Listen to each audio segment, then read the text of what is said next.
ఉమ్మడి కుటుంబంగా వ్యాపారం కూడా ఉమ్మడిగా ఉండేది. మా తాతగారి సమయం నుంచి కూడా ఈ వ్యాపారం చేసాము. అదొక బ్రాండ్ క్రియేట్ చేసాం.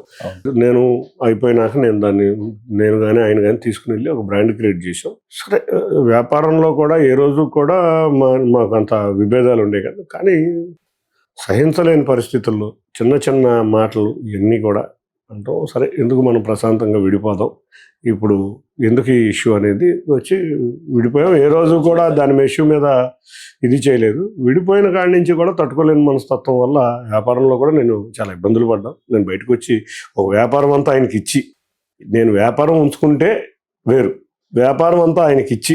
తాతగారు ఫామ్ చేసినటువంటి కేసీనేని ట్రావెల్ పరిస్థితి ఏంటి సార్? చేసిన ట్రావెల్స్ పరిస్థితి ఆయనకి అప్పచెప్పి నేను వ్యాపారం ఆయనకే ఇచ్చేసి బయటకు రావడం జరిగింది. నేను వచ్చిన కొన్ని రోజులు బాగానే జరిగింది, కానీ అసమర్థత వల్ల ఆ వ్యాపారాన్ని కూడా మూసివేసి ఇవాళ దానికి వంకలు 100 రకాలు చెప్తున్నాయి. వాళ్ళు చూస్తే వ్యాపారం బ్రహ్మాండంగా అన్ని మల్టీనేషనల్ కంపెనీస్ అన్నీ వచ్చిన రోజు వాళ్ళు ఉన్న బ్రాండెడ్ వ్యాపారాన్ని చంపేయడం అంటే దారుణమైన విషయం.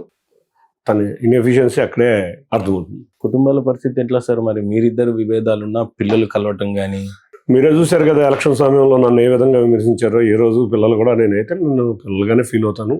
నేనైతే ఎవరిని విమర్శించను.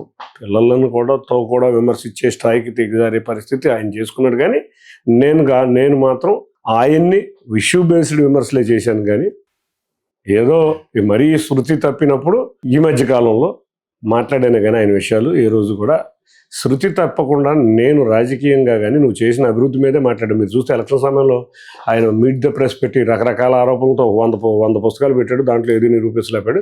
కానీ మర్నాడు 2 రోజుల తర్వాత నేను ప్రెస్ మీట్ పెట్టి అభివృద్ధి మీద హాస్పిటల్ గురించి మాట్లాడా, రోడ్స్ గురించి మాట్లాడా, రైల్వే స్టేషన్ గురించి మాట్లాడా.